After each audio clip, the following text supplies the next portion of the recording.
So today I wanted to talk about how to make policies for your lash business. I know that this is going to be relevant for a couple of my students right now, so I wanted to share this video because I know it can help a bunch of other people. Sometimes making policies is really uncomfortable for some people, especially if you're not used to setting boundaries in your personal life or etc. I know for me, in the beginning of my business, it was really difficult because I just wanted to practice as much as I could. I wanted to gain as many clients as I could, and I was willing to sacrifice a lot. But as you go, you really have to make those policies in order to really preserve yourself and your business, to make yourself profitable, to stop yourself from going crazy.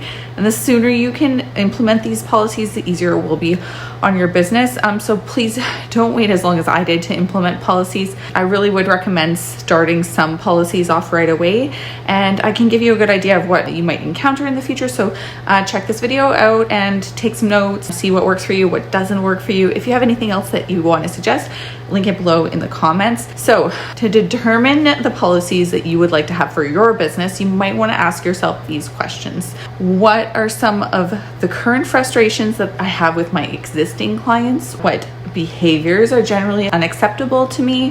What really matters to me during the flow of my day? What behaviors cost me money? This is a big one. And what behaviors affect my other clients? Also, you might want to think about what is working well that I would like to enforce in all of my appointments. So think about your ideal client. Who is the person that you love seeing all the time? Appointments go well. Everything is kind of just really in the flow. You want to write down a bunch of things from that appointment that you love and try to think about how you can kind of really encourage these behaviors in your other appointments, because likely there's some things that are happening that are going well in that appointment that are causing some awesome things for that client as well, such as good retention or just a positive vibe too. If someone comes and does something that is generally not acceptable to your business, you might not have the best vibes with them. They might not know why, and if you don't make a policy to enforce that or discourage those behaviors, then it's just going to keep on happening and getting worse in your business. You want to encourage the positive behaviors by curtailing those things that are really taking your time and energy away from being positive in the studio. Take a second, pause this video, and we're gonna write these questions down in the top info there, so you can take a second and fill these out for yourself and just see what kind of policies you come up with for yourself before I dive into these a little further. So we're also going to link my policies on my website down below here. You can check them out. And if you have any questions about why I would have made any of these policies, I am an open book and I'd love to go through it with you. DM me at elevatelash.ca. I'd be so happy to talk about it with you, because some of these things might not make sense for you. But through my years of experience, I can help maybe suggest some things that might come up for you, that have come up for me as well, and save you some time, money, and stress with that. So I'm just gonna kind of briefly go through these things and tell you some of the things that are top on my mind if you didn't already think of them by yourself. So what are some of your current frustrations with your existing clients? So you might just be starting out, but some of the most general ones are being late for appointments. That's for sure something. No showing for appointments, or also being way too early for appointments. Being too early for an appointment can be as inconvenient as being late for an appointment. You are going to need to go to the washroom. You are going to need to eat food like any human being. And sometimes clients do not understand this. And so sometimes you do need to put a policy in place for this, because you're not a robot. And if you don't eat and go to the washroom like a regular person, it's going to really weigh on you all day if you're just trying to really accommodate every client, but not kind of curtailing these behaviors that make you feel rushed or uncomfortable or missing out on your breaks. Also, someone coming way too early can be annoying to the previous client, because that's their time, right? So it depends on your studio setup, but if you're a solo entrepreneur and you are taking time away from that current client's appointment to deal with the really early client, it just is not a good vibe for anyone. So that's another one that can really affect your business that you might not think of right away, but consider adding it to your list if that's something that you think you would like to have respected in your studio as well. So those are some of the basic typical frustrations of many lash artists that you might want to consider. And so what kind of general behaviors would be unacceptable to you? So there's lots of studios that have a safe space policy. You can include things like that so that you're just kind of like making sure that people know that you're going to be respecting all types of genders and ethnicities and stuff like that. Also, other behaviors that might not be acceptable are trash talking their previous lash technician.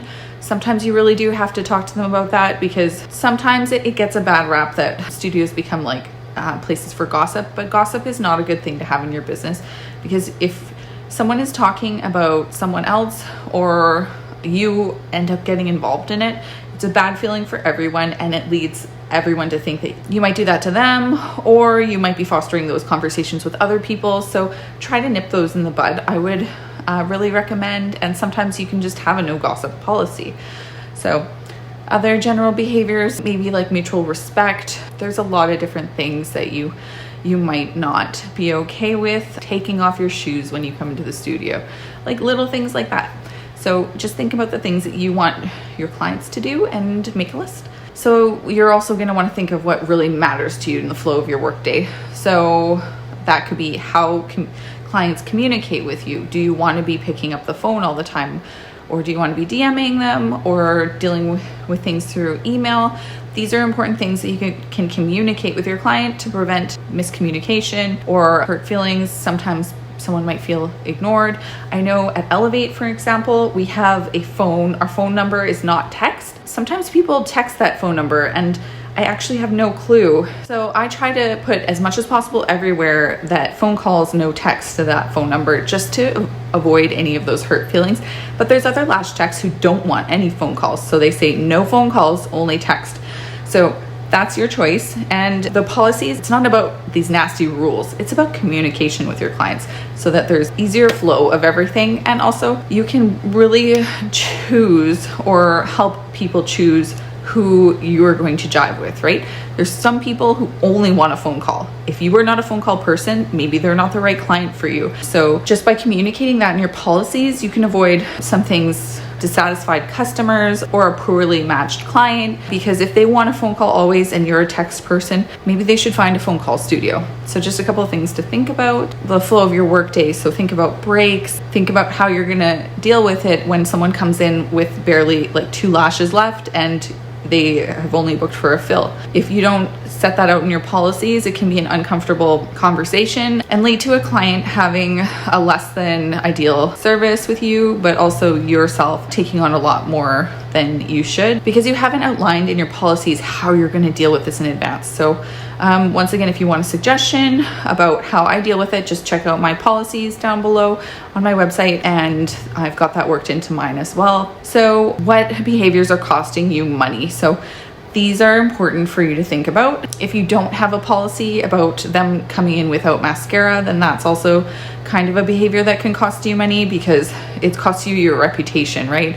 You want them to come in prepped for their appointment, or if you're going to decide that you are going to clean every set of lashes, good on you. I don't do that personally. I don't have enough time, and my clients are fully capable of doing this themselves. So in my opinion, my time is more valuably spent working on their eyelashes, not cleaning them. They can do the cleaning themselves. So I have them clean before they come in, and they all know that. So we very rarely have that situation come up. But if you don't make that in your policies and you don't have that expectation with your clients, there's just going to be disappointment, and it's going to lead to you having a lesser quality of work put out there. So set those expectations in your policies, whatever they're going to be, and stick with them so everyone knows. Other behaviors that could cost you money are, how are they going to pay at the end of their appointment? Do you accept e-transfers? Is the payment due at the end of the service? I know that this should be really common knowledge that it's expected to be paid at the end of the service, but sometimes if you don't put that in your policies, people will expect that they can pay you like maybe 2 weeks down the line, and that usually leads to you having to chase them down. Maybe they forget, maybe you can't find them again. So set those expectations that you are going to be paid at the end of your service so that there's no awkward feelings. Also let them know, are you only taking cash? Do you take debit, credit? What are your payment methods? We also want to think about the behaviors that affect your other clients. So as I previously mentioned, clients who come too early, that's a behavior that affects the previous client. Especially some people are a little bit more nervous these days with contact with certain people, and they just don't want to be in a room with a bunch of other people for an extended period of time. So making sure your appointments are running smoothly and someone's not throwing off the whole schedule for someone is really important. Also, your cancellation policy. So the busier you get as a studio, the longer you need to have for cancellations, in my opinion, because where are you going to put them when they cancel and reschedule? You're fully booked. You cannot put that on yourself that you're going to work overtime all the time. And so unfortunately, or fortunately, you do have to lengthen that time that you will need in order for notice to reschedule. So for a long time in my studio, I did 24 hours. I would recommend not starting at 24 hours. Now the situation has really changed with the whole thing that's happened with all the illnesses, and you really do want to accommodate for illness. Like, you will have to decide how you're going to do that in your studio. So what's your rescheduling policy if someone's sick? Generally, I find that my clients don't abuse this because they want to come for their lash appointments. They know it's going to be hard to get in otherwise, and I'm lucky enough to have a lot of repeat clients. But when you are new, you're unfortunately going to have more people probably maybe abusing this policy. So unfortunately, that's kind of the cost of doing business. But not having a cancellation policy at all or a rescheduling policy is just putting all the clients in a really bad situation, because those appointments are being held for someone who's not really committed. And you have other clients who are loyal, who are going to show up, who really would like those times, and or you don't yet, but you want to attract those clients. And you do not want to make it as easy for clients who aren't committed to you to book in as you do for clients who are committed to you and are loyal to you to book in. You want to really encourage and reward the behavior of being loyal, pre-booking, and not canceling your appointment. And you do want to detract away from someone who is a notorious canceller and rescheduler, because they're not only affecting your schedule, they're affecting everyone's schedule. And it's your job to really put those boundaries in place, because you're in charge of the group, right? You're supposed to be doing what's best for your business, but also for the whole studio. And it can't just be one person throwing a wrench into everyone's schedules all the time, or taking up these appointments that other people would like and not giving you enough time to reschedule them. So consider doing at least a 24-hour rescheduling and cancellation policy. If you are maybe in a rural place where you have to drive far or something like that, or you're commuting more than 20 minutes, I would say, maybe consider doing a little bit longer, because your time is valuable. You don't want to burn yourself out, but you also want to hold those spots for people who are loyal and not going to be needing to reschedule like that and cancel you all the time. And so the last little point there, what's working well that I would like to enforce with all my appointments, basically you can find that out in my policies. And so check out the link below and you'll see my policies. And I'm pretty good about this. So whenever there's something that's really not working for me or a member of my studio or a bunch of my clients, I do go in and I adjust my policies. Or if I have an instance where a client is having a miscommunication or misunderstood our policies, which happens sometimes, no matter how you try to communicate them, sometimes people misunderstand things. So every time that happens, I go into my policies and I really do try to make things clearer so that we can communicate more effectively with our clients and do a better job of customer satisfaction and just maintaining the vibe in our studio and the balance, right? The work-life balance. So check it out, get some ideas, DM me if you have questions. So just wanted to touch on a couple more things that might be of interest in your cancellation policy. So that would be also telling them prior, during, and after the appointment how to correctly care for their lashes. And this should be a part of your policies too, so that they understand it is important and that is essential to good retention. So some other policies that I think are important are how you're going to deal with a lash fill on top of someone else's work. Are you going to do it? We have discontinued that for many different reasons, and you can DM me about that if you want to hear more at elevatelash.ca. I don't really want to get into that too much. It's just a policy that I think is great because of very many reasons. So basically to ensure the quality of your work. So also no pets or children in the studio is a great one. Actually, many insurance policies will not allow you to have pets or children, especially children in the studio. And we've had social workers that work as lash artists, and they've actually even said that it is actually negligence and you could be charged with negligence if you do have a child unattended in the studio. And unattended means when the parents' eyes are taped and you are concentrating on their eyes. There's no certified child giver in that situation. Don't put yourself in that situation. Make it clear to your clients.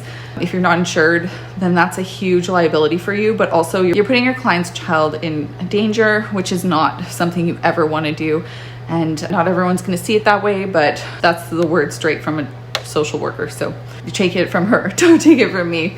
So cell phones off, that's a great policy to have as well for your clients' comfort, but also for other clients who are 18 years of older or having to have consent. That's a great other policy. Having everyone sign a waiver form, of course. Oh, and also mask usage could be a policy that you want to implement, as we have as well, to keep yourself extra safe, to make sure you don't have to take days off of the studio or be spreading it to your clients and having them having to take time off of work, which means they have less money for their lashes and less time in their life to do extracurricular activities like self-care. Generally, not everyone is going to be stoked about the rules that you implement in your studio, but that's going to happen no matter what. When you try to make everyone happy, you end up making no one happy. And that's the truth about a studio that has no policies. You're going to end up getting burned out.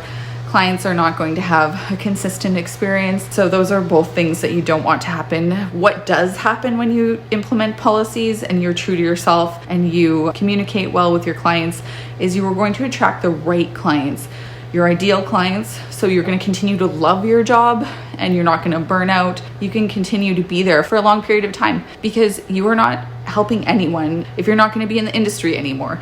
And honestly, if you don't create those boundaries and those policies, then you're going to burn out way faster and you may not feel like this is the right space for you. But in reality, it's just you need to enforce your policies and boundaries a little bit more to make sure that you don't get in that situation again. Don't be afraid to let clients that don't want to comply with your policies go to another studio. They may be better suited for somewhere else. Everyone has different ideas of what is going to be an ideal workplace, and that's totally okay. And so I even encourage clients sometimes to go somewhere else that they might be better suited to if that's really important to them or if it makes them feel more comfortable. And it's not like a backhanded comment at all. I genuinely would like them to be in a situation where they're going to be most happy. And if it's not in my studio, then I completely understand, and I would be even happy to find or help them match them with a studio that works better for them. But when it comes down to it, am I going to sacrifice my policies that I have created for a lot of different reasons for one client who just does not fit in, that's going to possibly really throw a wrench in my other clients' schedules or the way I can perform for them or the customer satisfaction in general? Like, no, it's not worth changing everything up for one person who doesn't fit into the group. They would be much better served going to somewhere else that has the policies already in place that they are going to jive with. And it's an act of love to really match that client with that studio versus trying to be everything to everyone and having it eventually blow up in your face. So we're going to be doing a couple videos like this geared towards our new lash artists and the girls that are graduating from Elevate Beauty Education. So keep checking back. Next week we'll have another one ready for you guys.